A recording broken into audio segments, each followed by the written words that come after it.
I just wanted to take a couple of very quick minutes to thank you guys for coming. And I hope this has been a really fun week. You've had probably the best weather any Broad Advantage group has had in the 3 years that we've been running Broad Advantage. I mean, I just wanted to, before everybody breaks up, and I know we have a career fair tomorrow, to thank Marlena and Morgan and Pam and Mike and Brandon for putting this all together. And you know, you're talking about very young people who have been given a great deal of responsibility, and putting together something of this enormity is really a spectacular undertaking.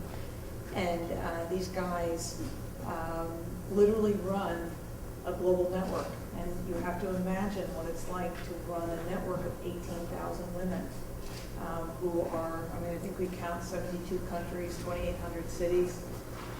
It is a massive undertaking. It's I call a labor of labor. It's supposed to be a labor of love. I just call it a labor of labor. But it's really a very, very big job, and it's a challenging job. And I think one of the takeaways I hope that you will have is how great it feels to, to really leverage each other's massive intellectual firepower. And there was the most I've ever seen in one room here this week. I am beyond impressed with the caliber of women who decided to come here this week. I think it's really important. It's something that will take you throughout your entire life. The more you're seen helping other people, the more successful you'll be. And that's not sort of just a cheesy sort of pronouncement. It's actually really, really true. I had asked and was able to put together the first women's networking group at Goldman Sachs in 1985. And the reason why they allowed me to do that, it was a long time ago, was because I had earned the trust of the partnership. Certainly the people that I've worked for, and that included people like John Corzine and Bob Rubin. And how do you do that? Well, you just pretty much come in every day and you do the best job you possibly can.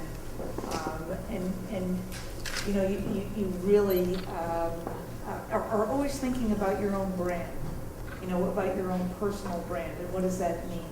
And I think that one of the things that I can leave you guys with is I have gone through some very interesting challenges throughout my 55, now almost 56 years.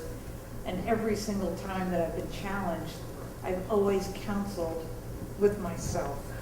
I've always asked myself, okay, you know, what are the things that make me who I am today? And it has tremendously to do, you know, with factors of my growing up, my college years, my post-grad MBA years, my Goldman years.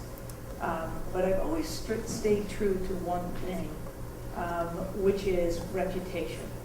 And I think what we have put together over the last 11 years is something that has so much reputational value. It's how we treat each other. It's the respect that we give to each other, regardless of how challenging any one given situation might be.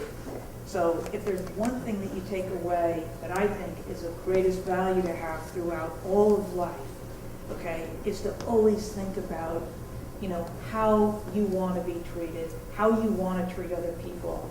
Because if somebody said, well, were you wildly successful at Goldman Sachs? The answer was absolutely, you bet I was. And I think it really very much came from really understanding how important, you know, my reputational stake in that company really was.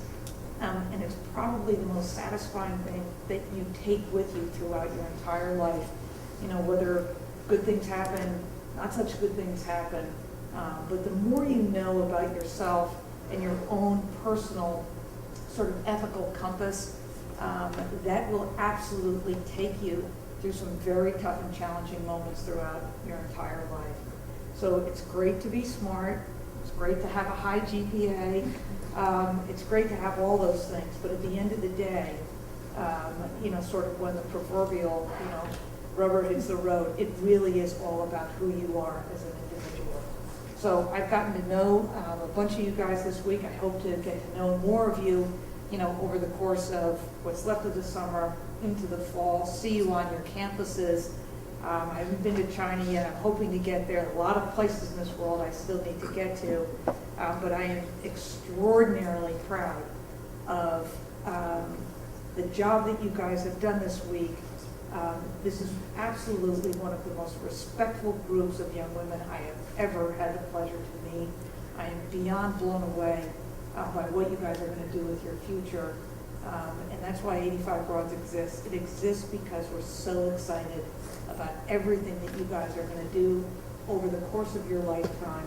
And just if you can always remember, that sort of the higher, bigger goal, okay, is really who do you want to be 10 years from now or 20 years from now. And while it's not fun to be 55, I can tell you this, I love who I am today because I got a big head start when I was young. And I always really had this sort of sense of purpose, which is that I wanted to stay in it to see all of you fabulous young women win it.